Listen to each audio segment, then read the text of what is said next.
తెలుగువారి number 1 choice Telugu matrimony. AP liquor scam కేసుకు సంబంధించి సిట్ అధికారులు దూకుడు పెంచారు. విచారణ తుది దశకు చేరుకున్న తరుణంలో మూడో అదనపు ఛార్జిషీట్ దాఖలు చేయడానికి అధికారులు సిద్ధమయ్యారు. సెప్టెంబర్ 15న మూడో అదనపు ఛార్జిషీట్ దాఖలు చేయడానికి కసరత్తులు చేస్తున్నారు. లిక్కర్ స్కామ్ కేసుకు సంబంధించి సిట్ అధికారులు మరో ఛార్జ్షీట్ను వేయాలని నిర్ణయించారు. ఇప్పటికే ఈ కేసుకు సంబంధించి 2 ఛార్జ్షీట్లను అధికారులు ఏసీబీ కోర్టులో దాఖలు చేశారు. జూన్ 19న ప్రైమరీ ఛార్జ్షీట్, ఆగస్టు 10వ తారీఖున 2వ అదనపు ఛార్జ్షీట్ దాఖలు చేశారు. ఈ 2 ఛార్జ్షీట్లలో నిందితులు రాజ్ కేశిరెడ్డి, ధనుంజయ రెడ్డి, కృష్ణమోహన్ రెడ్డి, బాలాజీ గోవిందప్ప, సజ్జల శ్రీధర్ రెడ్డి చాణక్య పాత్ర గురించి వివరించారు.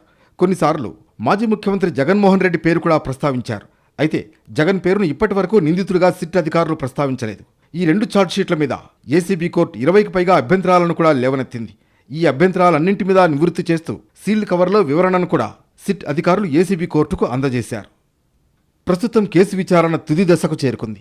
సెప్టెంబర్ నెలాఖరు నాటికి కేసు విచారణ ముగించే దిశగా అధికారులు చర్యలు చేపట్టారు. చెవిరెడ్డి భాస్కర్ రెడ్డి కుటుంబ సభ్యుల ఇళ్లలో పెద్ద ఎత్తున సోదాలు చేపట్టారు. నిందితుల ఆస్తులను అటాచ్మెంట్ చేయడానికి ప్రభుత్వం అనుమతి ఇవ్వడంతో కోర్టు అనుమతి కోసం ప్రయత్నాలు చేస్తున్నారు.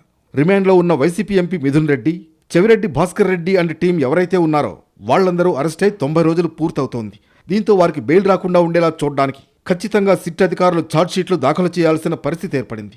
దీంతో సెప్టెంబర్ 15వ తారీఖున 3వ అదనపు ఛార్జ్షీట్ దాఖలు చేయాలని అధికారులు నిర్ణయించారు. ఇప్పటికే ఈ కేసులో 12 మంది అరెస్ట్ అవ్వగా మరికొందరిని అరెస్టు చేయాల్సి ఉంది. ఈ పరిస్థితుల్లో 3వ అదనపు ఛార్జ్షీట్ దాఖలు చేసే అంశం కీలకంగా మారింది.